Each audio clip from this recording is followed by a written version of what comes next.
നമസ്കാരം. ഹൈറേഞ്ച് വാർത്തകളിലേക്ക് സ്വാഗതം. പ്രധാന വാർത്തകൾ. HCN പ്രധാന വാർത്തകൾ നിങ്ങൾക്കായി അവതരിപ്പിക്കുന്നത് Puma, Woodland, Nike, Lee Cooper, Adidas, Fila, Bravo, Dokanmark, Sparks, Bata തുടങ്ങിയ ലോകോത്തര കമ്പനികളുടെ ചെരുപ്പുകൾ, ഷൂസുകൾ, പ്രമുഖ കമ്പനികളുടെ ബാഗുകൾ, ട്രോളികൾ. Crown Boots, air police station, SN building, Kattappana. ജില്ലയിൽ SNDP ആഹ്വാനം ചെയ്ത ഹർത്താൽ ജനജീവിതത്തെ ബാധിച്ചു. നെടുങ്കണ്ടത്തുണ്ടായ സംഘർഷവുമായി ബന്ധമില്ലെന്ന് CPM. ജില്ലയിൽ കാലവർഷം ശക്തം. വിവിധയിടങ്ങളിൽ ഉരുൾപൊട്ടലും മണ്ണിടിച്ചിലും. മഴ ശക്തമായതിനെ തുടർന്ന് നാളെ ജില്ലയിലെ സ്കൂളുകൾക്ക് ജില്ലാ കളക്ടർ അവധി പ്രഖ്യാപിച്ചു. ജലനിരപ്പ് ഉയർന്നതിനെ തുടർന്ന് മലങ്കര, കല്ലാർകുട്ടി ഡാമുകൾ തുറന്നുവിട്ടു. കാട്ടാന ആക്രമണം രൂക്ഷമായ സിംഗുകണ്ടത്ത് രാത്രികാലങ്ങളിൽ വൈദ്യുതി ബന്ധം വിച്ഛേദിക്കുന്നതായി പരാതി. റിസോർട്ട് ഉടമകൾക്കും HML കമ്പനിക്കുമെതിരെ നാട്ടുകാരുടെ പ്രതിഷേധം. വാർത്തകൾ വിശദമായി. ജില്ലയിൽ SNDP ആഹ്വാനം ചെയ്ത ഹർത്താൽ അവസാനിച്ചു. നെടുങ്കണ്ടത്ത് ക്ഷേത്രത്തിനും SNDP പ്രവർത്തകർക്കും നേരെ CPM പ്രവർത്തകർ അക്രമം അഴിച്ചുവിട്ടു എന്നാരോപിച്ചായിരുന്നു ഹർത്താൽ. നെടുങ്കണ്ടം SNDP ശാഖായോഗത്തിൽ കഴിഞ്ഞ ദിവസം നടന്ന ഭരണസമിതി തെരഞ്ഞെടുപ്പുമായി ബന്ധപ്പെട്ട് ഔദ്യോഗിക പാനലും ബദൽ പാനലും തമ്മിൽ വാക്കുതർക്കം ഉണ്ടായിരുന്നു. CPMന്റെ നേതൃത്വത്തിലാണ് ബദൽ പാനൽ മത്സരരംഗത്തെത്തിയതെന്ന് ചില SNDP ഭാരവാഹികൾ ആരോപിച്ചു. ഇതേ തുടർന്ന് സംഘർഷത്തിൽ കലാശിക്കുകയും ഓഫീസ് തകർക്കുകയുമായിരുന്നു. ഇതിൽ പ്രതിഷേധിച്ചാണ് SNDP ഇന്ന് ജില്ലാ ഹർത്താലിന് ആഹ്വാനം ചെയ്തത്. ഹർത്താൽ അനുകൂലികൾ രാവിലെ തന്നെ ടൗണുകളിൽ എത്തിയിരുന്നു. കടകമ്പോളങ്ങൾ പൂർണ്ണമായും അടഞ്ഞുകിടന്നു. ചുരുക്കം ചില സ്വകാര്യ വാഹനങ്ങളും KSRTC ബസ്സുകളുമാണ് സർവീസ് നടത്തിയത്. കട്ടപ്പനയിലും നെടുങ്കണ്ടത്തും പ്രവർത്തകർ പ്രതിഷേധ പ്രകടനം നടത്തി.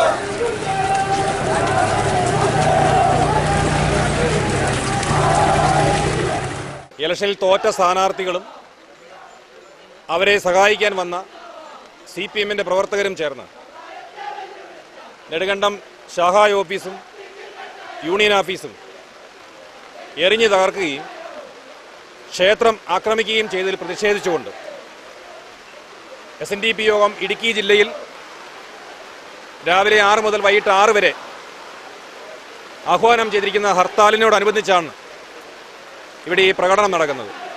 വ്യാപാരികളും പൊതുജനങ്ങളും എല്ലാം ഞങ്ങളോട് സഹകരിച്ചിട്ടുണ്ട്. അക്രമം നടത്തുക എന്നുള്ളത് ഞങ്ങളുടെ പാതയല്ല. തൊടുപുഴയിലും നെടുങ്കണ്ടത്തും അടിമാലി മേഖലയിലും ഹർത്താൽ അനുകൂലികൾ വാഹനങ്ങൾ തടഞ്ഞു. തൊടുപുഴയിൽ KSRTC ബസ് തടഞ്ഞിട്ട യൂണിയൻ ഭാരവാഹികൾ ഉൾപ്പെടെ 15 പേരെ പോലീസ് അറസ്റ്റ് ചെയ്ത് നീക്കി.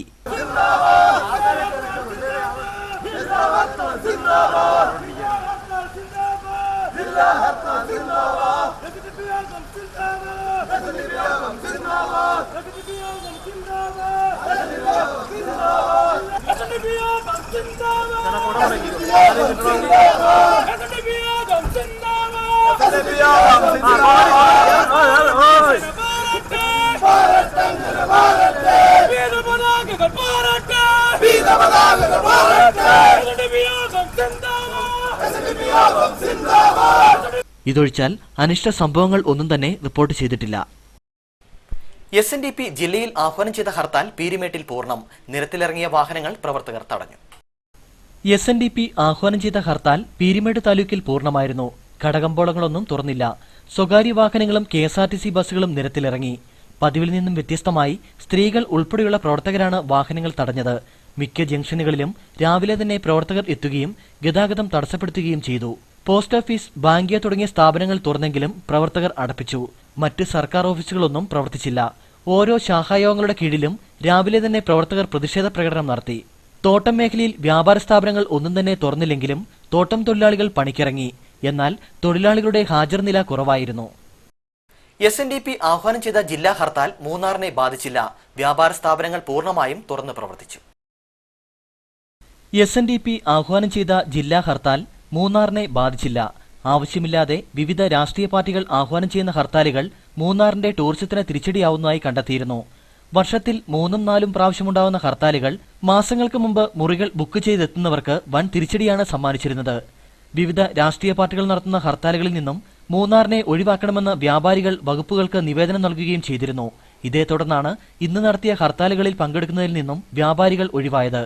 പതിവ് പോലെ കടകൾ തുറക്കുകയും വാഹനങ്ങൾ എസ്റ്റേറ്റ് മേഖലകളിലേക്ക് സർവീസ് നടത്തുകയും ചെയ്തു. നെടുങ്കണ്ടം SNDP ശാഖായോഗം തെരഞ്ഞെടുപ്പുമായി ബന്ധപ്പെട്ട് നടന്ന സംഘർഷത്തിൽ CPM-ന് പങ്കില്ലെന്ന് CPM നെടുങ്കണ്ടം ഏരിയ കമ്മിറ്റി. 2 പാനലുകൾ തമ്മിലുള്ള സംഘർഷമാണ് അവിടെ നടന്നത്. കുറ്റം CPM-ന് നേരെ ചുമത്തി രാഷ്ട്രീയ നേട്ടം കൊയ്യാനുള്ള BJP BDJS ഗൂഢാലോചനയാണിതെന്നും CPM നേതാക്കൾ വാർത്താസമ്മേളനത്തിൽ ആരോപിച്ചു.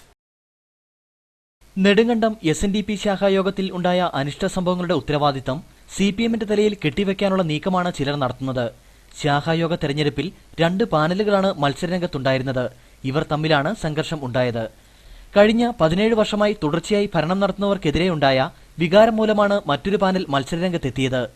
ഈ പാനൽ 50-നും 75-നും ഇടയിലുള്ള വോട്ടുകളുടെ വ്യത്യാസത്തിലാണ് പരാജയപ്പെട്ടത്. നിലവിലുള്ള ഭരണസമിതി വ്യാപകമായ രീതിയിൽ കള്ളവോട്ട് ചെയ്തില്ലായിരുന്നെങ്കിൽ ഫലം വ്യത്യസ്തമാകുമായിരുന്നു.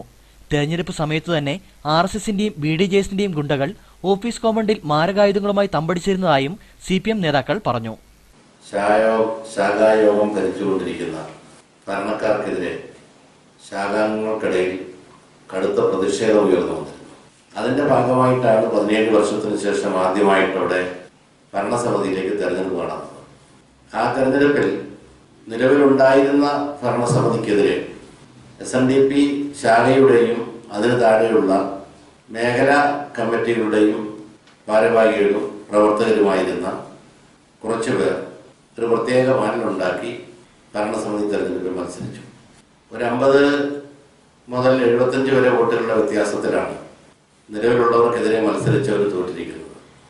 റിട്ടേണിംഗ് ഓഫീസർ ഔദ്യോഗികമായി ഫലം പ്രഖ്യാപിക്കുന്നതിന് മുമ്പ് തന്നെ എതിർ പാനലിൽപ്പെട്ട താന്നിമൂട് നിവാസിയും നെടുങ്കണ്ടം ടൗണിലെ ഡ്രൈവറുമായ കാണിക്കാട്ട് KK പ്രകാശിനെ ഭീകരമായി പുറത്തുനിന്നെത്തിയ RSS BDJS ഗുണ്ടകൾ മർദ്ദിക്കുകയുണ്ടായി. ഫലപ്രഖ്യാപനം വന്നയുടനെ ഇവർ എതിർ സ്ഥാനാർത്ഥിയായ കാഞ്ഞിക്കാട്ട് പ്രകാശിനെ മർദ്ദിക്കുകയാണുണ്ടായത്. ഇദ്ദേഹത്തിന്റെ സുഹൃത്തുക്കൾ തടയാൻ ചെന്നപ്പോൾ സംഘർഷം ഉണ്ടാവുകയായിരുന്നു. സമുദായ സംഘടനകളുടെ ഓഫീസ് ആക്രമിക്കുന്നത് CPM നയമല്ല. ഇങ്ങനെ വരുത്തി തീർക്കാൻ RSS-ഉം BDJS-ഉം ഉന്നതതല ഗൂഢാലോചന നടത്തിയിരുന്നു. ശാഖായോഗത്തിന്റെ കാണിക്കവഞ്ചിക്ക് കേടുപാടുകൾ സംഭവിച്ചതും ക്ഷേത്രത്തിലേക്ക് ചുടുകട്ട എറിഞ്ഞതും ഉൾപ്പെടെയുള്ള സംഭവങ്ങൾ അന്വേഷിച്ച് കുറ്റക്കാരെ കണ്ടെത്തണമെന്നും നേതാക്കൾ ആവശ്യപ്പെട്ടു. യഥാർത്ഥ വസ്തുതകൾ ജനങ്ങളോട് പറയാൻ 29-ാം തീയതി വൈകുന്നേരം 3 മണിക്ക് പാർട്ടിയുടെ നേതൃത്വത്തിൽ നെടുങ്കണ്ടം പടിഞ്ഞാറെ കവലയിൽ പൊതുസമ്മേളനം നടത്തുമെന്നും നേതാക്കൾ പറഞ്ഞു. വാർത്താസമ്മേളനത്തിൽ CPM ജില്ലാ സെക്രട്ടേറിയറ്റ് അംഗം PN Vijayan, M Sukumaran, G Gopakrishnan, TM John എന്നിവർ പങ്കെടുത്തു. ജില്ലയിൽ കാലവർഷം ശക്തമായി. ജില്ലയിലെ സ്കൂളുകൾക്ക് നാളെ ജില്ലാ കളക്ടർ അവധി പ്രഖ്യാപിച്ചു. ജലനിരപ്പ് ഉയർന്നതിനെ തുടർന്ന് മലങ്കര ഉൾപ്പെടെയുള്ള അണക്കെട്ടുകൾ തുറന്നുവിട്ടു. 1 മാസത്തോളമായി ദുർബലമായിരുന്ന കാലവർഷം 2 ദിവസമായി ശക്തമാണ്. മഴ കനത്തതോടെ ഉരുൾപൊട്ടലും മണ്ണിടിച്ചിലും വ്യാപകമായി. കാഞ്ചിയാർ കിഴക്കേ മാട്ടുക്കട്ടയിലും തങ്കമണി പാണ്ടിപ്പാറയിലും ഉരുൾപൊട്ടി ഏക്കർ കണക്കിന് കൃഷിഭൂമി നശിച്ചു. ശക്തമായ കാലവർഷത്തെ തുടർന്ന് ജില്ലയിലെ സ്കൂളുകൾക്ക് ജില്ലാ കളക്ടർ നാളെ അവധി പ്രഖ്യാപിച്ചു. മണ്ണിടിച്ചിലും മരം കടപുഴകി വീണും അപകടങ്ങളുണ്ടാകാൻ സാധ്യതയുള്ളതിനാൽ വാഹനങ്ങളിൽ യാത്ര ചെയ്യുന്നവർ ജാഗ്രത പാലിക്കണമെന്ന് ജില്ലാ കളക്ടർ GR ഗോകുൽ അറിയിച്ചു. കനത്ത മഴയെ തുടർന്ന് കല്ലാർകുട്ടി, പാംബ്ള, മലങ്കര ഡാമുകൾ തുറന്നുവിട്ടു. ദിവസങ്ങളായി തുടരുന്ന മഴയിൽ തോടുകൾ പലയിടത്തും കരകവിഞ്ഞു. ചിലയിടങ്ങളിൽ മരം വീണ് ഗതാഗത തടസ്സവുമുണ്ടായി. കാഞ്ചിയാർ പഞ്ചായത്തിലെ കിഴക്കേ മാട്ടുക്കട്ടയിൽ ഉരുൾപൊട്ടി. ഇന്നലെ രാത്രിയിലും ഇന്ന് ഉച്ചയ്ക്കുമായി 2 തവണയാണ് ഇവിടെ ഉരുൾപൊട്ടലുണ്ടായത്. കനത്ത മഴയെ തുടർന്ന് കിഴക്കേ മാട്ടുക്കട്ട പ്രദേശം ഉരുൾപൊട്ടൽ ഭീഷണിയിലാണ്. കിഴക്കേ മാട്ടുക്കട്ട പടുക വീനസ് ഭാഗത്താണ് ഇന്നലെ രാത്രിയിലും ഇന്നുമായി 2 തവണ ഉരുൾപൊട്ടിയത്. കടുപ്പിൽ മാത്യു ചാക്കോ, മൈലക്കൽ ബെന്നി എന്നിവരുടെ പുരയിടത്തിലാണ് ഉരുൾപൊട്ടിയത്. ഏകദേശം 1.5 ഏക്കർ കൃഷിസ്ഥലം ഉരുൾപൊട്ടലിൽ നശിച്ചിട്ടുണ്ട്. കാപ്പി, ഏലം, കുരുമുളക്, വാഴ തുടങ്ങിയ കൃഷിദേഹങ്ങളും നശിച്ചു. ഇന്ന് വെളുപ്പിനെ പൊട്ടിയതാണ് ഒരു ഉരുള്. ഒരെണ്ണം ഒരു 12 മണിയോടുകൂടി പൊട്ടി. അപ്പോൾ കഴിഞ്ഞ ഒരു 10 വർഷം മുമ്പ്, അല്ല 2010 നമുക്ക് ഉരുള് പൊട്ടി നമ്മുടെ പറമ്പ് ഒരു 1.5 ഏക്കർ സ്ഥലത്തോടെ നശിച്ചു പോയതാണ്. അപ്പോൾ അതിന് പുറമെ ഇപ്പോൾ ഈ വന്നിരിക്കുന്നത് അതിനകത്ത് കാപ്പി, കൊടി, നമുക്ക് വാഴ ഫുള്ളായിട്ട് ആദായം നിന്നാണ്. ഇപ്പോൾ 2 പ്രാവശ്യത്തെ ഉരുള് പൊട്ടിക്കൂടി നമ്മുടെ ഭൂമിയുടെ ഒരു പകുതി ഭാഗം നശിച്ചു. കഴിഞ്ഞ പ്രാവശ്യം ഉരുള് പൊട്ടിക്കഴിഞ്ഞാൽ പണിതിപ്പം ഒരു പരുവത്തിലാക്കിക്കൊണ്ട് വന്നാൽ അത് വീണ്ടും നശിക്കും. കഴിഞ്ഞ വർഷം 1.5 ലക്ഷം രൂപ മുടക്കി കുടിവെള്ളത്തിനായി നിർമ്മിച്ച കുളവും ഉരുൾപൊട്ടലിൽ നഷ്ടപ്പെട്ടു. ഭൂമിക്കടിയിൽ നിന്നും വലിയ ശബ്ദം കേൾക്കുന്നതിനാൽ ഇനിയും ഈ പ്രദേശത്ത് ഉരുൾപൊട്ടൽ ഉണ്ടാകുമെന്ന ഭീഷണിയിലാണ് പ്രദേശവാസികൾ. 2010-ലും ഇവിടെ ഉരുൾപൊട്ടലുണ്ടായി 3 ഏക്കറോളം ഭൂമി നഷ്ടപ്പെട്ടിരുന്നു. ലക്ഷങ്ങളുടെ നാശനഷ്ടമാണ് ഉരുൾപൊട്ടൽ മൂലം പ്രദേശത്ത് ഉണ്ടായിരിക്കുന്നത്. കാലവർഷം ശക്തിപ്പെട്ടതോടെ ഹൈറേഞ്ചിലെങ്ങും മണ്ണിടിച്ചിൽ വ്യാപകമായി. കട്ടപ്പന കുട്ടിക്കാനം സംസ്ഥാന പാതയിൽ മിക്കയിടത്തും മണ്ണിടിച്ചിൽ ആരംഭിച്ചിട്ടുണ്ട്. ജൂൺ 1-ന് ആരംഭിച്ച കാലവർഷം കഴിഞ്ഞ 3 ദിവസങ്ങളിലായി തോരാതെ പെയ്യുകയാണ്. നിലയ്ക്കാതെ മഴ പെയ്യുന്നതിനാൽ മിക്ക റോഡിലും മണ്ണിടിച്ചിലും ആരംഭിച്ചു. കട്ടപ്പന കുട്ടിക്കാനം റോഡിൽ പലയിടത്തും മണ്ണിടിച്ചിൽ ആരംഭിച്ചിട്ടുണ്ട്. മഴ തുടരുകയാണെങ്കിൽ വരും ദിവസങ്ങളിൽ മണ്ണിടിഞ്ഞ് ഗതാഗതം തടസ്സപ്പെടാനും അപകടത്തിനും ഇടയുണ്ട്. റോഡരികിലെ ഉയർന്ന സ്ഥലങ്ങളിൽ വൻ പാറക്കൂട്ടങ്ങളാണ് അപകട ഭീഷണി ഉയർത്തി നിൽക്കുന്നത്. പാറക്കൂട്ടങ്ങൾക്ക് അടിവശത്തെ മണ്ണ് ഒലിച്ചു പോകുന്നതോടെ കല്ല് റോഡിൽ പതിക്കുകയും വൻ അപകടത്തിനും ഇടയാക്കും. റോഡിന്റെ ഉയർന്ന വശങ്ങളിൽ താമസിക്കുന്ന കുടുംബങ്ങൾ ഇപ്പോൾ അപകട ഭീഷണിയിലാണ്. വീടിന്റെ സംരക്ഷണ ഭിത്തി ഇടിഞ്ഞ് പല വീടുകളും അപകടാവസ്ഥയിലാവുകയും ചെയ്തു. റോഡിൽ ഇടിഞ്ഞു വീഴുന്ന മണ്ണ് നീക്കം ചെയ്യുന്നതിന് പൊതുമരാമത്ത് അധികൃതർ സംവിധാനങ്ങൾ ഒന്നും ഒരുക്കിയില്ലെന്ന ആക്ഷേപവും ശക്തമാണ്. കനത്ത മഴയിൽ പെരിയാർ കരകവിഞ്ഞു. കാലവർഷത്തിൽ ഇത്രയധികം വെള്ളം പെരിയാറ്റിലെത്തുന്നത് കഴിഞ്ഞ 5 വർഷത്തിനുള്ളിൽ ആദ്യമായാണ്. കാലവർഷം ശക്തിയാർജിച്ചതോടെ പെരിയാർ നിറഞ്ഞു കവിഞ്ഞു. ഇരുകരയും മുട്ടിയാണിപ്പോൾ പെരിയാർ ഒഴുകുന്നത്. കഴിഞ്ഞ 5 വർഷത്തിനുള്ളിൽ 3 ദിവസം കൊണ്ട് ഇത്രയധികം വെള്ളം ഒഴുകിയെത്തുന്നത് ആദ്യമായാണ്. പെരിയാറിന്റെ വൃഷ്ടി പ്രദേശങ്ങളിൽ കഴിഞ്ഞ 3 ദിവസമായി മഴ തിമിർത്ത് പെയ്യുകയാണ്. കൈവഴികളെല്ലാം തന്നെ നിറഞ്ഞു കവിഞ്ഞു. കലങ്ങിമറിഞ്ഞ് മലമുകളിൽ നിന്ന് ഒഴുകിയെത്തുന്ന മലവെള്ളവുമെല്ലാം പെരിയാറിനെ ജലസമൃദ്ധമാക്കി. 3 ദിവസം മുമ്പ് വരെ പെരിയാറിന് കുറുകെ നടന്നു പോകാമായിരുന്നു. ഇന്ന് പെരിയാറ്റിൽ വളർന്നു നിൽക്കുന്ന മരങ്ങളുടെ മുകൾഭാഗം മാത്രമാണ് കാണാൻ കഴിയുക. മഴ തുടർന്നാൽ അതും വെള്ളത്തിനടിയിലാകും. തുടർച്ചയായി പെയ്യുന്ന അതിശക്തമായ മഴ ഒരു 2-3 ദിവസം മുമ്പ് വരെ പെരിയാറ്റിലെ ജലമെന്ന് പറയുന്നത് വളരെ താഴ്ന്ന അവസ്ഥയിലും, അപ്പോൾ പോലും ആളുകൾക്ക് ഇറങ്ങിക്കിടക്കാൻ കഴിയുന്ന കുറുകെ ഇറങ്ങി കിടന്നു പോകാൻ കഴിയുന്ന അവസ്ഥയിൽ മാത്രം ഉണ്ടായിരുന്ന സ്ഥലത്ത് ഈ 2 ദിവസം പെയ്ത ശക്തമായ മഴയുടെ ഭാഗമായി കുലംകുത്തി ഒഴുകുന്ന പെരിയാറാണ് ഇപ്പോൾ നമുക്ക് കാണാൻ കഴിയുന്നത്. അതിശക്തമായ മഴയിൽ കലങ്ങി മറിഞ്ഞ് അതിശക്തമായ കുത്തൊഴുക്കോടുകൂടി പെരിയാർ ഇപ്പോൾ ഒഴുകി മുന്നോട്ട് പോവുകയാണ്. പെരിയാറ്റിലെ നീരൊഴുക്ക് വർദ്ധിക്കുകയും വെള്ളം ക്രമാതീതമായി ഉയരുകയും ചെയ്ത സാഹചര്യത്തിൽ തീരദേശത്തെ ജനങ്ങൾ വെള്ളപ്പൊക്ക ഭീഷണിയിലുമാണ്. വെള്ളം 3 അടി കൂടി ഉയർന്നാൽ പല വീടുകളും വെള്ളത്തിലാകുന്ന അവസ്ഥയിലാണ്. സർക്കാർ യാതൊരു മുൻകരുതലും എടുക്കാത്തതിൽ തീരദേശവാസികൾക്ക് അമർഷവുമുണ്ട്. കനത്ത മഴയിൽ ഉപ്പുതറയിൽ സ്വകാര്യ വ്യക്തിയുടെ വീടിന്റെ സംരക്ഷണ ഭിത്തി ഇടിഞ്ഞ് വീട് അപകടാവസ്ഥയിലായി. ഉപ്പുതറ 9 ഏക്കർ പള്ളത്തുപറമ്പിൽ PK സുകുമാരന്റെ വീടിന്റെ സംരക്ഷണ ഭിത്തിയാണ് കഴിഞ്ഞ രാത്രിയിൽ ഇടിഞ്ഞത്. കഴിഞ്ഞ 3 ദിവസങ്ങളിലായി പെയ്ത മഴയെ തുടർന്നാണ് ഇന്നലെ രാത്രിയിൽ 12 മണിയോടെ വീടിന്റെ സംരക്ഷണ ഭിത്തി തകർന്നത്. കഴിഞ്ഞ വർഷം 2.5 ലക്ഷം രൂപ മുടക്കി നിർമ്മിച്ച സംരക്ഷണ ഭിത്തിയാണ് ഇപ്പോൾ നിലംപതിച്ചത്. മഴ പെയ്തേ വെള്ളം വന്ന് കയറിയിട്ട് ഈ സംഗതി ഇടിഞ്ഞു. സംരക്ഷണ ഭിത്തി ഇടിഞ്ഞതോടെ വീടിന്റെ മുറ്റം പൂർണ്ണമായും തകർന്നു വീഴുന്ന അവസ്ഥയിലാണ്. വീടിന്റെ അസ്ഥിവാരത്തോട് ചേർന്ന് വിണ്ടു കീറിയിട്ടുമുണ്ട്. ഇതിലൂടെ വെള്ളം ഇറങ്ങിയാൽ വീട് തന്നെ തകരുന്ന അവസ്ഥയിലാണ്. 12 മഴയത്ത് ഞങ്ങളുടെ വീട്ടെല്ലാം ഇടിഞ്ഞു പോയി. ഞങ്ങൾക്ക് വേറെ ഒരു നിവൃത്തിയില്ല. ആദ്യം 2.5 ലക്ഷം രൂപ മുടക്കി ആദ്യം ഇത് കെട്ടിയതാ. ഇപ്പൊ എനിക്കതിന് ഒരു നിവൃത്തിയില്ല കെട്ടാനായിട്ട്. ഉപ്പുതറ 9 ഏക്കർ റോഡിലേക്കാണ് വീടിന്റെ സംരക്ഷണ ഭിത്തി ഇടിഞ്ഞു വീണത്.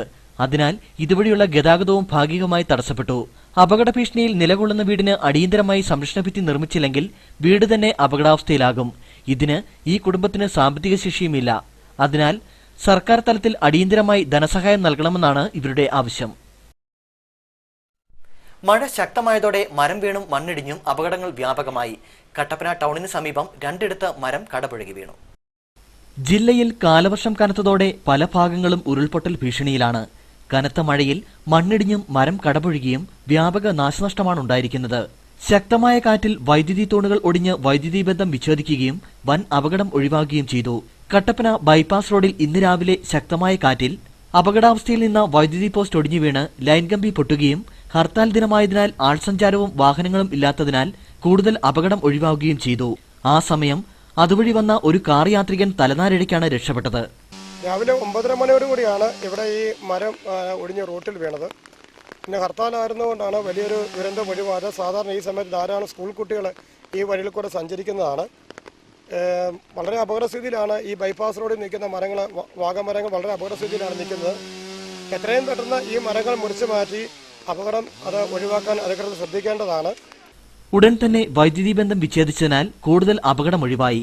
കട്ടപ്പന മേട്ടുക്കുഴി ഭാഗത്തും മഴയെ തുടർന്ന് ചൂട്ടിലെ മണ്ണിടിഞ്ഞ് മരം കടപുഴകി വീടിന് മുകളിൽ പതിച്ചു. മേട്ടുക്കുഴി മേപ്പുറത്ത് രാധാമണിയുടെ വീടിന് മുൻവശത്ത് നിന്ന മരമാണ് കടപുഴകി താഴെ വീണത്. മരം വീണ് ലൈൻ കമ്പി പൊട്ടുകയും ഉടൻ തന്നെ നാട്ടുകാർ KSEB അധികൃതരെ വിവരമറിയിച്ച് വൈദ്യുതി ബന്ധം വിച്ഛേദിപ്പിക്കുകയും ചെയ്തു. വൈകി വന്ന കാലവർഷം മിക്ക മേഖലകളിലും വ്യാപക നാശമാണ് വിതച്ചത്. കനത്ത മഴ കണക്കിലെടുത്ത് ജില്ലയിൽ 24 മണിക്കൂറും പ്രവർത്തിക്കുന്ന കൺട്രോൾ റൂമുകളും ജില്ലാ ഭരണകൂടം സജ്ജമാക്കിയിട്ടുണ്ട്. കൊട്ടാരക്കര ദണ്ഡുക്കൽ ദേശീയപാതയിൽ റോഡിൽ വെള്ളം കയറി ഗതാഗതം തടസ്സപ്പെട്ടു. വണ്ടിപ്പെരിയാർ, നെല്ലിമല, കക്കിക്കവല എന്നീ ഭാഗങ്ങളിലാണ് ശക്തമായ മഴയെ തുടർന്ന് റോഡിൽ വെള്ളക്കെട്ടുണ്ടായത്. ഇന്നലെയുണ്ടായ കനത്ത മഴയെ തുടർന്ന് കൊട്ടാരക്കര ദിണ്ടുക്കൽ ദേശീയപാതയിൽ വണ്ടിപ്പെരിയാറിന് സമീപം റോഡിൽ വെള്ളം കയറി ഗതാഗതം തടസ്സപ്പെട്ടു. കഴിഞ്ഞ ദിവസം രാത്രി പെയ്ത ശമനമില്ലാത്ത മഴയെ തുടർന്നാണ് വെള്ളം കയറിയത്. വണ്ടിപ്പെരിയാർ, നെല്ലിമല, കക്കിക്കവല എന്നിവിടങ്ങളിലാണ് വെള്ളം കയറിയത്. ചെറുവാഹനങ്ങൾ ഒന്നും തന്നെ കടന്നുപോയില്ല. KSRTC ബസും ലോറിയും ഉൾപ്പെടെയുള്ള വലിയ വാഹനങ്ങളും ചില ചെറിയ കാറുകളും വെള്ളത്തിലൂടെ കടന്നുപോയിരുന്നു. ഹർത്താലിനെ തുടർന്ന് കൂടുതൽ വാഹനങ്ങൾ സർവീസ് നടത്താതിരുന്നതിനാൽ യാത്രക്കാർക്ക് ബുദ്ധിമുട്ടുണ്ടായില്ല. മഴ തുടരുന്ന സാഹചര്യത്തിൽ റോഡിലെ വെള്ളത്തിന്റെ അളവ് വർദ്ധിക്കാനാണ് സാധ്യത. അവശ്യ വാഹനങ്ങൾ കടത്തിവിടുന്നതിന് നാട്ടുകാരും പോലീസും സ്ഥലത്ത് നിലയുറപ്പിച്ചിരുന്നു. കഴിഞ്ഞ വർഷത്തെ അപേക്ഷിച്ച് ഈ വർഷം മഴ കൂടുതലുണ്ടാകുമെന്നതിനാൽ വരും ദിവസങ്ങളിലും ഈ അവസ്ഥ തുടരാനാണ് സാധ്യത. കഴിഞ്ഞ ദിവസമുണ്ടായ ശക്തമായ മഴയിലും കാറ്റിലും ചെമ്പകപ്പാറ തുരുത്തിയിൽ ജോർജിന്റെ വീടിന്റെ മുറ്റം ഇടിഞ്ഞ് വീട് അപകടാവസ്ഥയിലായി. മഴ ഇനിയും ശക്തി പ്രാപിച്ചാൽ ഏത് നിമിഷവും ഇടിഞ്ഞു വീഴാവുന്ന അവസ്ഥയിലാണ് ഇവരുടെ വീട്. കാലവർഷം ശക്തി പ്രാപിച്ചതോടെ ഹൈറേഞ്ച് മേഖലയിൽ മണ്ണിടിച്ചിൽ വ്യാപകമായി. 2 ദിവസങ്ങളായി ഹൈറേഞ്ച് മേഖലയിൽ മഴ ശക്തമായി തുടരുകയാണ്. ശക്തമായ കാറ്റിൽ കപ്പ, വാഴ തുടങ്ങിയ കൃഷികൾക്ക് നാശനഷ്ടമുണ്ടായിട്ടുമുണ്ട്. ഇന്നലെ പെയ്ത ശക്തമായ കാറ്റിലും മഴയിലുമാണ് ചെമ്പകപ്പാറ തുരുത്തിയിൽ ജോർജിന്റെ വീടിന്റെ മുൻവശം ഇടിഞ്ഞത്. ഇതുമൂലം ആലപ്പുഴ മധുര സംസ്ഥാന പാതയിലെ ഗതാഗതം ഭാഗികമായി തടസ്സപ്പെട്ടു. ഇന്നലെ രാത്രി 9:30യോടെയാണ് വൻ ശബ്ദത്തോടെ ജോർജിന്റെ വീടിന്റെ മുറ്റം ഉൾപ്പെടെ ഇടിഞ്ഞത്. രോഗിയായ ജോർജും ഭാര്യ ആലീസും തനിച്ചാണ് ഇവിടെ താമസിക്കുന്നത്. അടിയന്തരമായി മുറ്റം കെട്ടി സംരക്ഷിച്ചില്ലെങ്കിൽ വീടും ഇടിയുമെന്നതിൽ സംശയമില്ല. സർക്കാർ സംരക്ഷണ ഭിത്തി നിർമ്മിച്ചു നൽകി തങ്ങളുടെ ജീവനും സ്വത്തിനും സംരക്ഷണം നൽകണമെന്നാണ് ജോർജിന്റെ അപേക്ഷ. രാത്രി 9:30 അന്നേരമാണ് നല്ല മഴയായിരുന്നു. അപ്പോൾ വലിയൊരു കല്ല് കൊണ്ട് ഇടുന്ന പോലെ ഒരു ചത്തം കേട്ടു. അപ്പോൾ ഞങ്ങൾ ഇറങ്ങി നോക്കി കഴിഞ്ഞപ്പോൾ ഭാര്യ പറഞ്ഞു മുറ്റത്തിൻ്റെ പകുതി മുക്കാലും ഇടിഞ്ഞു പോയി. അങ്ങനെ ആ വിവരം അറിയുന്നതാണ്. ഇനിയിപ്പോൾ എന്താ മാർഗമൊന്നും ഒരു എത്തുമ്പടിയില്ല. സർക്കാരിൽ നിന്ന് എന്തെങ്കിലും ചെയ്ത് ഇവിടെ ഒന്ന് കെട്ടിത്തന്നില്ലെങ്കിൽ ഇവിടെ ജീവിക്കാൻ മേലാത്ത സിറ്റുവേഷൻ. അതിൻ്റെ പുറകുവശം പറയാ. പറമ്പിലെ കൊക്കോയിൽ നിന്ന് ലഭിക്കുന്ന തുച്ഛമായ വരുമാനം കൊണ്ടാണ് ഈ കുടുംബം ജീവിതം തള്ളി നീക്കുന്നത്. സംഭവസ്ഥലം പഞ്ചായത്ത് അംഗം വിജയകുമാർ മറ്റക്കര സന്ദർശിച്ചു. അപകടക്കെണിയൊരുക്കി ദേശീയപാതകൾ. കൊച്ചി ധനുഷ്കോടി ദേശീയപാതയിൽ കനത്ത മഴയിൽ പാറക്കല്ലുകൾ അടർന്നു വീണ് റോഡിൽ ഗർത്തം രൂപപ്പെട്ടു. കാലവർഷം ശക്തി പ്രാപിച്ചതോടെ മൂന്നാറിലെ ദേശീയപാതകൾ അപകടങ്ങൾക്ക് കാരണമാകുന്നു. കൊച്ചി ധനുഷ്കോടി ദേശീയപാതയിൽ കഴിഞ്ഞ ദിവസം പാറകൾ അടർന്നു വീണിരുന്നു. ദേശീയപാതയിലെ ഹെഡ്വർക്സ് ജലാശയത്തിന് സമീപത്തായാണ് കൂറ്റൻപാറ അടർന്നു വീണത്. സഞ്ചാരികളുമായി മൂന്നാറിലേക്ക് വരികയായിരുന്ന ബസ് കടന്നുപോയി അല്പനേരത്തിനുള്ളിലായിരുന്നു പാറ റോഡിൽ പതിച്ചത്. ഇതോടെ റോഡിൽ വൻ ഗർത്തവും രൂപപ്പെട്ടു. ദേശീയപാത വീതി കൂട്ടുന്നതിനായി മൂന്നാർ പള്ളിവാസൽ ദേശീയപാതയോരങ്ങളിലെ പാറകൾ പൊട്ടിച്ചിരുന്നു. ചില പാറകൾ പാതി പൊട്ടിച്ച ശേഷം ഉപേക്ഷിച്ചു പോയതാണ് പ്രശ്നങ്ങൾക്ക് കാരണമായത്. കാലവർഷം ശക്തിപ്പെട്ടതോടെ ജില്ലയിൽ മുഴുവൻ സമയവും സജ്ജമായിരിക്കേണ്ട അഗ്നിശമന സേന പരാധീനതകൾക്കും അപര്യാപ്തതകൾക്കും നടുവിൽ കിതയ്ക്കുന്നു. വേണ്ടത്ര ഉദ്യോഗസ്ഥരില്ലാത്തതിനാൽ നിലവിലുള്ള ജീവനക്കാർ ജോലിഭാരം മൂലം കഷ്ടപ്പെടുകയാണ്. അപര്യാപ്തമായ കെട്ടിട സൗകര്യത്തിലാണ് ഇപ്പോൾ ജില്ലയിലെ ഭൂരിഭാഗം ഫയർഫോഴ്സ് സ്റ്റേഷനുകളും പ്രവർത്തിക്കുന്നത്. കാട്ടുതീ കെടുത്തുന്നതിനുള്ള പരക്കം പാച്ചിൽ ഏതാണ്ട് അവസാനിച്ചപ്പോഴാണ് കാലവർഷത്തെ തുടർന്നുള്ള കെടുതികളുടെ പിന്നാലെ ഫയർഫോഴ്സ് ഓടിത്തുടങ്ങിയത്. എല്ലായിടത്തും ഓടിയെത്താൻ ഭഗീരഥ പ്രയത്നമാണ് അഗ്നിശമന സേന നടത്തുന്നത്. ജീവനക്കാരുടെ കുറവാണ് പലപ്പോഴും പ്രതിസന്ധി സൃഷ്ടിക്കുന്നത്. ജില്ലയിൽ ഫയർ സ്റ്റേഷനുകളിലായി 140 ഫയർമാൻമാരാണ് അഗ്നിശമന സേനയ്ക്ക് വേണ്ടത്. എന്നാൽ ആകെയുള്ളത് 55 പേർ മാത്രം. ഇടുക്കിയിലേക്ക് പുതുതായി റിക്രൂട്ട് ചെയ്തിരിക്കുന്ന 42 ഫയർമാൻമാരുടെ പരിശീലനം ഇപ്പോൾ നടന്നുവരുന്നുണ്ട്. ഇവരെ പൂർണ്ണമായും നിയമിക്കാനായാൽ പിന്നെയും 15 പേരുടെ ഒഴിവ് വരും. നിലവിൽ ഫയർമാൻമാർ തന്നെയാണ് പലയിടത്തും ഡ്രൈവർമാരുടെ അധിക ജോലിയും ചെയ്യുന്നത്. ജലാശയങ്ങളിലെ അപകടങ്ങളും മുങ്ങിമരണങ്ങളും പതിവായി ഉണ്ടാകുന്ന ഇടുക്കി ജില്ലയിൽ സ്കൂബ ടീം അംഗങ്ങളുടെ നിയമനവും ഇതുവരെ നടന്നിട്ടില്ല. സ്കൂബ ടീമിനുള്ള 15ഓളം ഇനങ്ങൾ ഉൾപ്പെടുന്ന സ്കൂബ സെറ്റ് 2 ആഴ്ചയ്ക്ക് മുൻപ് കൊച്ചിയിൽ എത്തിച്ചെങ്കിലും ഇടുക്കിയിലെ സ്റ്റേഷനുകളിലേക്ക് കൈമാറിയിട്ടില്ല. 15 ഫയർമാൻമാരെ സ്കൂബ ടീമിനുള്ള പരിശീലനത്തിന് അയച്ചിട്ടുണ്ട്. ഇവരുടെ പരിശീലനം വൈകും എന്നതിനാൽ ഈ കാലവർഷക്കാലത്തും ഇടുക്കിക്ക് സ്വന്തമായി സ്കൂബ ടീം ഉണ്ടാവില്ല. അപകടമുണ്ടായാൽ എറണാകുളത്തു നിന്നും വേണം ടീമെത്താൻ. കൂടാതെ ജലാശയങ്ങളിൽ അപകടമുണ്ടായാൽ ഉപയോഗിക്കേണ്ട ഡിങ്കി ബോട്ട് കട്ടപ്പന ഫയർ സ്റ്റേഷനിൽ മാത്രമാണുള്ളത്. കാലവർഷം ഏറ്റവും കൂടുതൽ നാശം വിതയ്ക്കുന്ന ഭീതി വിതയ്ക്കുന്ന ഹൈറേഞ്ച് മേഖലകളിൽ ഇടുക്കി ജില്ലയിലാണ് അഗ്നിശമന സേനയുടെ പ്രവർത്തനം ഏറ്റവും ദുരിതപൂർണമായിട്ടുള്ളത്. അടിമാലി അടക്കം ഹൈറേഞ്ചിൻ്റെ പല മേഖലയിലുമുള്ള ഫയർഫോഴ്സിൻ്റെ റെസ്ക്യൂ വാഹനങ്ങൾ പോലും പഴയ വാഹനങ്ങളാണ് ഇപ്പോഴും ഉപയോഗിക്കുന്നത്. അടിമാലിയിലെ മിനി സ്റ്റേഷനായി തുടങ്ങിയ ഫയർ സ്റ്റേഷൻ പൂർണ്ണമായി നമുക്ക് സംവിധാനങ്ങൾ ഒരുക്കിക്കൊണ്ട് ഒരു യഥാർത്ഥ ഫയർ സ്റ്റേഷനായി മാറ്റാൻ അധികൃതരുടെ ഭാഗത്തു നിന്നുള്ള ഇതുവരെ ഉണ്ടായിട്ടില്ല.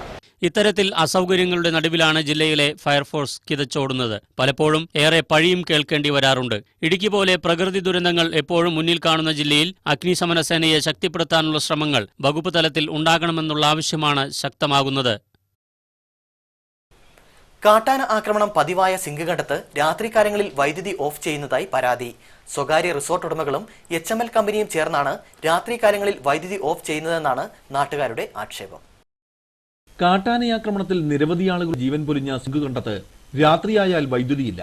രാത്രിയിൽ ടൗണിലടക്കം വെളിച്ചമെത്തിക്കുന്നതിന് വൈദ്യുതി വകുപ്പ് വഴിവിളക്കുകളും മറ്റും ഏർപ്പെടുത്തിയിട്ടുണ്ടെങ്കിലും ചില റിസോർട്ട് ഉടമകളുടെയും HML കമ്പനിയുടെയും സ്വാർത്ഥ താൽപര്യത്തിനു വേണ്ടി ഇവരുടെ ആളുകൾ രാത്രികാലത്ത് വൈദ്യുതി ബന്ധം വിച്ഛേദിക്കുകയാണെന്നാണ് നാട്ടുകാരുടെ പരാതി. രാത്രികാലത്ത് വോൾട്ടേജ് ക്ഷാമമുള്ളതിനാൽ റിസോർട്ടുകളിലും കമ്പനിയിലും ഡീസൽ എഞ്ചിൻ പ്രവർത്തിപ്പിക്കുകയാണ് ചെയ്യുന്നത്. ഇതിന് വേണ്ടിവരുന്ന ചിലവ് ലാഭിക്കുന്നതിന് വേണ്ടിയാണ് ഇവർ ഏർപ്പെടുത്തിയിരിക്കുന്ന ആളുകൾ രാത്രിയിൽ വൈദ്യുതി മുടക്കുന്നത്. 9 മണിക്ക് ശേഷമാണ് ഇത്തരത്തിൽ വൈദ്യുതി മുടക്കുന്നത്. അതുകൊണ്ട് തന്നെ കാട്ടാനയെ പേടിച്ച് നാട്ടുകാർ പുറത്തിറങ്ങില്ല. കഴിഞ്ഞ 8 ദിവസമായി സിംഗുകണ്ടം ഭാഗത്ത് തുടർച്ചയായി വൈദ്യുതി മുടങ്ങുന്ന അവസ്ഥയാണ്. ഇപ്പോൾ 8 ദിവസമായിട്ട് ഇങ്ങോട്ട് കറണ്ട് വന്നിട്ടില്ല.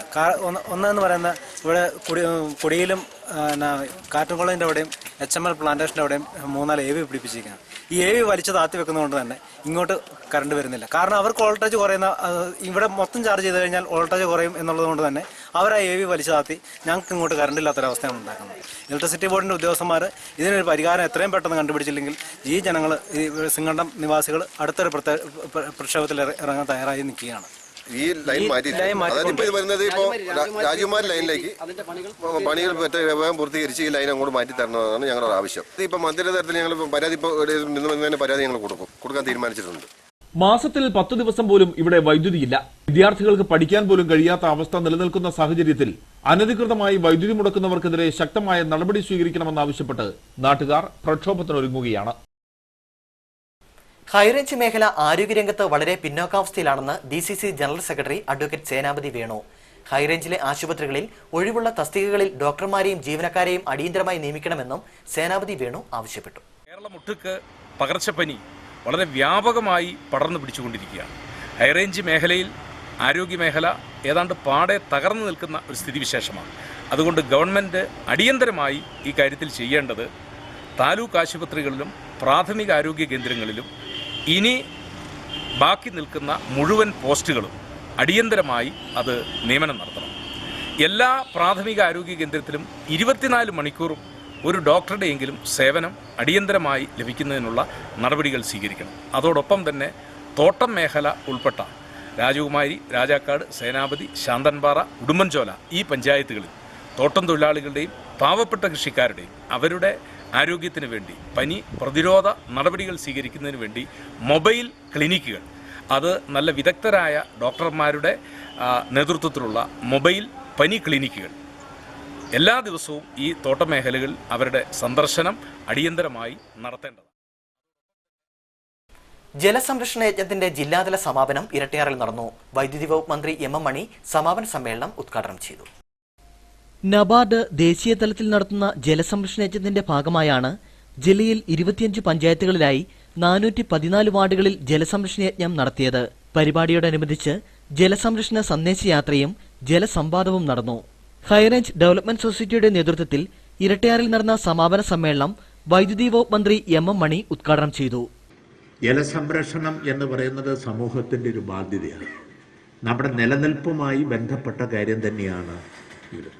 ശുദ്ധജലമില്ലെങ്കിൽ, ജീവജലമില്ലെങ്കിൽ പിന്നെ ജീവിതമേ ഇല്ല എന്നുള്ളതാണ് സത്യം. അതാണ് അത്രയും വലിയ പ്രാധാന്യമുണ്ട്.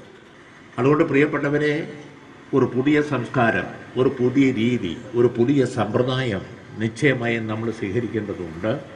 ചെറുതും വലുതുമായ എല്ലാ ജലസംഭരണികളും ജലസ്രോതസ്സുകളും സംരക്ഷിക്കുക എന്ന് പറയുന്നത് അതിപ്രധാനമാണ്.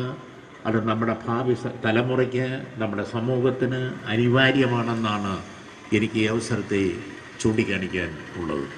ഇരട്ടയാർ ഗ്രാമപഞ്ചായത്ത് പ്രസിഡന്റ് ആനീമ ജോസഫ് അധ്യക്ഷത വഹിച്ചു.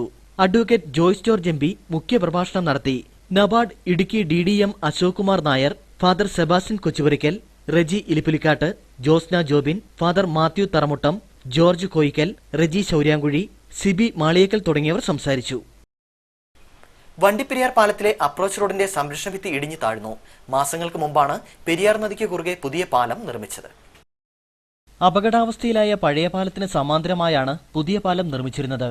സംരക്ഷണ ഭിത്തിക്കുള്ളിൽ നിക്ഷേപിച്ച മണ്ണ് താഴേക്ക് ഇരുന്നു പോയതാണ് അപകടത്തിന് കാരണമായത്. നടപ്പാതയോട് ചേർന്നുള്ള ഭാഗത്ത് വിള്ളൽ രൂപപ്പെടുകയും ചെയ്തിട്ടുണ്ട്. പാലത്തിലൂടെ ഒഴുകുന്ന മഴവെള്ളം പൂർണ്ണമായും ഈ ഭാഗത്തുകൂടി ഒഴുകിയിറങ്ങുകയാണ്. ഇത് തുടർന്നാൽ പാലത്തിന്റെ കൂടുതൽ ഭാഗം അപകടത്തിൽപ്പെടാൻ കാരണമാകും. കുറഞ്ഞ കാലയളവിലാണ് പാലത്തിന്റെ നിർമ്മാണം പൂർത്തീകരിച്ചത്. പഴയ പാലത്തിലൂടെ ഗതാഗതം നിരോധിക്കാത്തതിനാൽ പുതിയ പാലത്തിലൂടെ ഒരു വശത്തു നിന്നുള്ള വാഹനങ്ങൾ മാത്രമേ കടന്നുപോകുന്നുള്ളൂ. അടിയന്തരമായി പാലത്തിന്റെ അപകടാവസ്ഥ പരിഹരിക്കണമെന്നാണ് നാട്ടുകാരുടെയും ഡ്രൈവർമാരുടെയും ആവശ്യം. ജില്ലാ ആസ്ഥാനത്തെ ഹൈമാസ്റ്റ് ലൈറ്റുകൾ മിഴിയടച്ചിട്ട് 2 മാസം കഴിയുമ്പോഴും പ്രശ്നപരിഹാരത്തിന് തയ്യാറാകാതെ പഞ്ചായത്ത് അധികൃതർ. ചെറുതോണി ടൗണിലാണ് ഹൈമാസ്റ്റ് ലൈറ്റ് നോക്കുകുത്തിയായി നിൽക്കുന്നത്. മഴക്കാലമായതോടെ ടൗണിനെ ഇരുട്ടിലാക്കി ഹൈമാസ്റ്റ് ലൈറ്റുകൾ മിഴിയടച്ചു. പ്രവർത്തനം നിലച്ച് 2 മാസം പിന്നിട്ടിട്ടും പ്രശ്നപരിഹാരത്തിന് പഞ്ചായത്ത് നടപടി സ്വീകരിച്ചില്ലെന്ന് വ്യാപാരികൾ പറയുന്നു. തിരക്കേറിയ ടൗണിൽ രാത്രിയാകുന്നതോടെ കാൽനട യാത്ര പോലും ദുസ്സഹമാണ്. നേരത്തെ ഉണ്ടായിരുന്ന വഴിവിളക്കുകളും ഹൈമാസ്റ്റ് ലൈറ്റ് വന്നതോടെ ഉപയോഗമില്ലാതെ നശിച്ചു. ഇതോടെയാണ് രാത്രികാലങ്ങളിൽ ടൗൺ ഇരുളടഞ്ഞത്. കഴിഞ്ഞ ദിവസം ആരെയോ സമീപിച്ച് ഒരു മെക്കാനിക്ക് വന്ന് അതൊന്ന് തുറന്നു നോക്കി. അതിന്റെ ഫലമായി രാത്രി ഒരു 1 മണി 2 മണിയോടുകൂടി ഒരു ലൈറ്റ് മാത്രം പ്രകാശിക്കുകയും ബാക്കിയുള്ളവ പ്രകാശിക്കാത്ത രീതിക്കാണ് ഇപ്പോൾ നിലനിൽക്കുന്നത്. ഈ കഴിഞ്ഞ ദിവസം ഞാൻ അതിനെക്കുറിച്ച് അന്വേഷിക്കാൻ പോയപ്പോൾ എസ്റ്റിമേറ്റ് ഇതിനെ എത്ര രൂപയാകും എന്നുള്ളതിൻ്റെ എസ്റ്റിമേറ്റ് എടുക്കാൻ ആലോചിക്കുന്നുണ്ട് എന്നുള്ള ഒരു ഇത് മാത്രമാണ് ഇതിന്റെ അധികാരികളുടെ ഭാഗത്തു നിന്നുണ്ടായിരിക്കുന്നത്. പ്രശ്നത്തിൽ അടിയന്തര ഇടപെടൽ നടത്താത്ത പക്ഷം സമരപരിപാടികൾക്ക് രൂപം നൽകുമെന്ന് merchant association Cheruthoni unit president Vinu P Thomas പറഞ്ഞു. വണ്ടിപ്പെരിയാർ ഗ്രാമപഞ്ചായത്തിൽ സമ്പൂർണ്ണ ശുചീകരണ യജ്ഞം സംഘടിപ്പിച്ചു. വണ്ടിപ്പെരിയാർ പഞ്ചായത്ത് 8ാം വാർഡ് തൊഴിലുറപ്പ് തൊഴിലാളികളുടെ നേതൃത്വത്തിലാണ് ശുചീകരണം നടത്തിയത്. മഴക്കാല പൂർവ്വ ശുചീകരണ പ്രവർത്തനങ്ങളുടെ ഭാഗമായി വണ്ടിപ്പെരിയാർ ഗ്രാമപഞ്ചായത്ത് 8ാം വാർഡിൽ ദേശീയ ഗ്രാമീണ തൊഴിലുറപ്പ് തൊഴിലാളികളുടെ നേതൃത്വത്തിൽ ശുചീകരണ പ്രവർത്തനങ്ങൾ ആരംഭിച്ചു. സംസ്ഥാന സർക്കാർ നടപ്പിലാക്കുന്ന 3 ദിവസത്തെ ശുചീകരണ പ്രവർത്തനങ്ങളുടെ ഭാഗമായാണ് വണ്ടിപ്പെരിയാർ സാമൂഹ്യ ആരോഗ്യ കേന്ദ്രത്തിന്റെയും പഞ്ചായത്തിന്റെയും സംയുക്ത ആഭിമുഖ്യത്തിൽ പ്രവർത്തനങ്ങൾ നടത്തിയത്. ഇതിന്റെ ഭാഗമായി വീടുകളിൽ നിന്നുള്ള പ്ലാസ്റ്റിക് മാലിന്യവും കെട്ടിക്കിടക്കുന്ന വെള്ളവും ടയറുകളിലെ വെള്ളവുമാണ് ശുചീകരിക്കുന്നത്. നമ്മളുടെ എല്ലാവരുടെയും കൂട്ടായ പ്രവർത്തനം കൊണ്ട് മാത്രമേ സാധിക്കുള്ളൂ. അപ്പം നിങ്ങളോടൊപ്പം ഞങ്ങളുണ്ട്. നമ്മൾ ഒരുമിച്ചാണ് ഈ പ്രവർത്തനങ്ങളെല്ലാം കൊണ്ടുപോകുന്നത്. അതുകൊണ്ട് പൂർണ്ണമായ സഹകരണം എല്ലാവരുടെ ഭാഗത്തു നിന്നുണ്ടാവണമെന്ന് മാത്രം അഭ്യർത്ഥിച്ചുകൊണ്ട് പഞ്ചായത്തിൽ ഡെങ്കിപ്പനി പടർന്നു പിടിക്കുന്ന ഈ സാഹചര്യത്തിൽ വർക്ക്ഷോപ്പുകളിലും സ്വകാര്യ വാഹന ഡിപ്പോകളിലും കിടക്കുന്ന ടയറുകളിലെ വെള്ളം മാറ്റി വൃത്തിയാക്കുന്നതിന് ഉടമകൾക്ക് ആരോഗ്യവകുപ്പിന്റെ നേതൃത്വത്തിൽ നോട്ടീസ് നൽകുവാനും തീരുമാനിച്ചിട്ടുണ്ട്. ശുചീകരണ പ്രവർത്തനങ്ങൾക്ക് ward member S Ganesan, health supervisor Anil, ദേശീയ ഗ്രാമീണ തൊഴിലുറപ്പ് തൊഴിലാളികൾ എന്നിവർ നേതൃത്വം നൽകി. പോത്തിൻകണ്ടം SN UP സ്കൂളിൽ സാഹിത്യ ശില്പശാലയും വിദ്യാരംഗം കലാസാഹിത്യ വേദിയുടെ ഉദ്ഘാടനവും നടന്നു. കവി ആന്റണി മുനിയറ സാഹിത്യ ശില്പശാല ഉദ്ഘാടനം ചെയ്തു. കരുണാപുരം ഗ്രാമപഞ്ചായത്ത് തല സാഹിത്യ ശില്പശാലയും വിദ്യാരംഗം കലാസാഹിത്യ വേദിയുടെ ഉദ്ഘാടനവുമാണ് പോത്തിൻകണ്ടം SN UP സ്കൂളിൽ നടന്നത്. സ്കൂൾ PTA പ്രസിഡന്റ് മാനുവലിന്റെ അധ്യക്ഷതയിൽ കവി ആന്റണി മുനിയറ കലാസാഹിത്യ വേദി ഉദ്ഘാടനം ചെയ്തു. പൂക്കൂട പേറിയിട്ട് ഏറിയ ദിക്കുകൾ വാശി പിടിച്ചുകൊണ്ട് ഓടിയ ഓർമ്മകൾ, തുമ്പച്ചെടികളിൽ പാറിപ്പറക്കുന്ന തുമ്പിയെ പൂക്കൂട തന്നിൽ ഒതുക്കിയ ഓർമ്മകൾ, ചാറ്റുമഴയത്തിൽ ചാഞ്ചാടി ഓടിയിട്ട് തല്ലുവാൻ അമ്മാവൻ വന്നതും ഓർമ്മകൾ.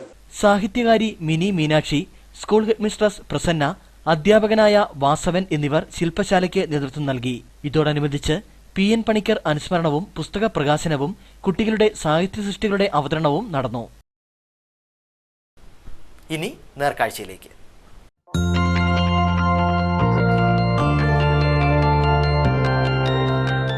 നേർക്കാഴ്ച നിങ്ങൾക്കായി അവതരിപ്പിക്കുന്നത് Express your love with golden moments. KG's Jewelry. In association with laddu, jalebi, bakery items അത് എന്നതായാലും മൈ കൊച്ചിൻ. ജില്ലയിലെ ഏറ്റവും വലിയ bakery my Cochin. Bakery, super market, ice cream parlour and coffee cafe. The taste of goodness. My Cochin, central junction, Kattappana. Eravikulam ദേശീയോദ്യാനത്തിന്റെ ജൈവ വൈവിധ്യം സംരക്ഷിക്കേണ്ടതിന്റെ ആവശ്യകത മുൻനിർത്തി അവിടുത്തെ മനോഹര ദൃശ്യങ്ങളുമായി ഒരു ഹ്രസ്വചിത്രം. പാലക്കാട് സ്വദേശിയും ചിന്നാർ ഫോറസ്റ്റ് റേഞ്ച് ഓഫീസറുമായ പ്രഭുവാണ് 5 മിനിറ്റ് ദൈർഘ്യം വരുന്ന ഹ്രസ്വചിത്രം ഒരുക്കിയിരിക്കുന്നത്.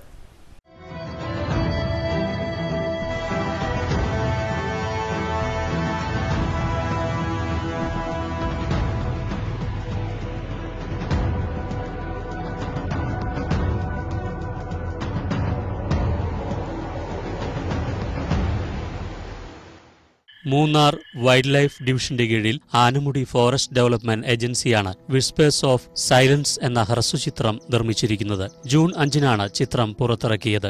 വൈൽഡ് ലൈഫ് പ്രൊമോഷനു വേണ്ടിയാണ് ഹ്രസ്വചിത്രം നിർമ്മിച്ചത്. 3 മാസം സമയമെടുത്താണ് ചിത്രീകരണം നടത്തിയത്. ഡ്രോൺ ഉപയോഗിച്ചുള്ള ചിത്രീകരണത്തിന് വനമന്ത്രിയുടെ പ്രത്യേക അനുമതി ലഭിച്ചിരുന്നു. വംശനാശ ഭീഷണി നേരിടുന്ന വരയാടുകൾ ഏഷ്യയിൽ കൂടുതലായിട്ടുള്ളത് ഇരവികുളത്താണ്.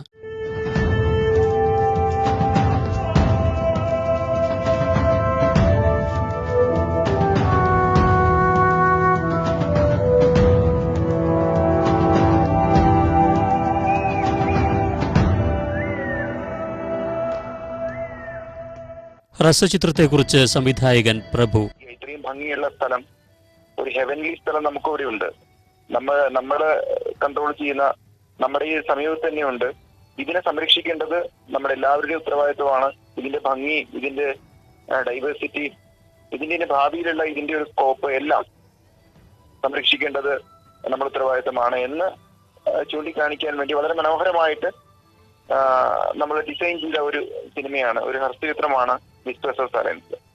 അത് ഞങ്ങൾ പല കാലാവസ്ഥയിലും പല സ്ഥലത്തിലും ഈ മൃഗങ്ങളുടെയും ചെറിയ ചെറിയ ജീവികളുടെയും പരസ്പര ബന്ധങ്ങളുടെയും എല്ലാ കാര്യങ്ങളും എടുത്തുകൊണ്ടാണ് അത് നമ്മൾ പിക്ചറൈസ് ചെയ്തിരിക്കുന്നത്. അതിന്റെ പരസ്പര ബന്ധങ്ങൾ പുറമേയുള്ള ആളുകൾക്ക് കാണിച്ച് അത്രയും സത്യമായിട്ടുള്ള ഒരു അന്തരീക്ഷമാണ്, ഒരു മണ്ഡലമാണ് ഇത്.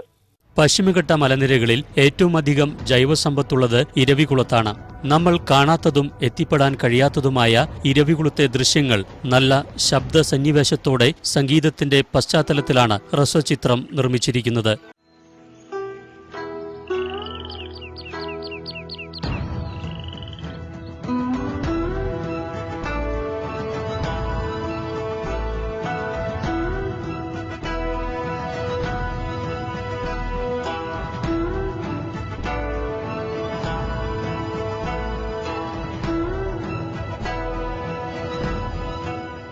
ഹ്രസ്വചിത്രത്തിന്റെ നിർമ്മാണ നിർവഹണം assistant wild life warden Sandeep S ആണ്. സുദീപ് ഇളമൻ ക്യാമറയും റോഷൻ ഡ്രോണും കൈകാര്യം ചെയ്ത ഹ്രസ്വചിത്രത്തിന്റെ എഡിറ്റിംഗ് നിർവഹിച്ചിരിക്കുന്നത് സിയാൻ ശ്രീകാന്താണ്. റോബിൻ തോമസ് സംഗീതവും നിർവഹിച്ചു.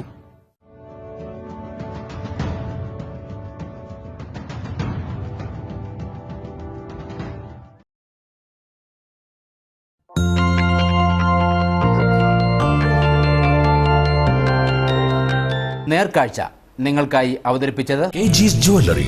കോട്ടയം കട, Kattappana, Thodupuzha, Adimali, Nedumkandam, Cheruthoni. In association with ജില്ലയിൽ ആദ്യമായി മൈ കൊച്ചിൻ അവതരിപ്പിക്കുന്നു ലൈവ് ഐസിംഗ്. 1 മിനിറ്റിനുള്ളിൽ ബർത്ത്ഡേ കേക്കുകൾ. വിലക്കുറവിന്റെ വിസ്മയവുമായി സൂപ്പർ മാർക്കറ്റ്. റെഗുലർ കസ്റ്റമേഴ്സിനായി പ്രിവിലേജ് കാർഡുകൾ. മൈ കൊച്ചിൻ അതൊരു സംഭവമാണ് കേട്ടോ. പ്രധാന വാർത്തകൾ വീണ്ടും. HCN പ്രധാന വാർത്തകൾ നിങ്ങൾക്കായി അവതരിപ്പിക്കുന്നത് Puma, Woodland, Nike, Lee Cooper, Adidas, Fila, Bravo, Dokenmark, Sparks, Bata തുടങ്ങിയ ലോകോത്തര കമ്പനികളുടെ ചെരുപ്പുകൾ, ഷൂസുകൾ, പ്രമുഖ കമ്പനികളുടെ ബാഗുകൾ, ട്രോളികൾ. ഗ്രൗണ്ട് ബൂസ്, air police station, SN building, Kattappana. ജില്ലയിൽ SNDP ആഹ്വാനം ചെയ്ത ഹർത്താൽ ജനജീവിതത്തെ ബാധിച്ചു. നെടുങ്കണ്ടത്തുണ്ടായ സംഘർഷവുമായി ബന്ധമില്ലെന്ന് CPM. ജില്ലയിൽ കാലവർഷം ശക്തം, വിവിധയിടങ്ങളിൽ ഉരുൾപൊട്ടലും മണ്ണിടിച്ചിലും. മഴ ശക്തമായതിനെ തുടർന്ന് നാളെ ജില്ലയിലെ സ്കൂളുകൾക്ക് ജില്ലാ കളക്ടർ അവധി പ്രഖ്യാപിച്ചു. ജലനിരപ്പ് ഉയർന്നതിനെ തുടർന്ന് മലങ്കര, കല്ലാർകുട്ടി ഡാമുകൾ തുറന്നുവിട്ടു. കാട്ടാന ആക്രമണം രൂക്ഷമായ സിംഗുകണ്ടത്ത് രാത്രികാലങ്ങളിൽ വൈദ്യുതി ബന്ധം വിച്ഛേദിക്കുന്നതായി പരാതി. റിസോർട്ട് ഉടമകൾക്കും HML കമ്പനിക്കുമെതിരെ നാട്ടുകാരുടെ പ്രതിഷേധം. വാർത്തകൾ കഴിഞ്ഞു. നമസ്കാരം.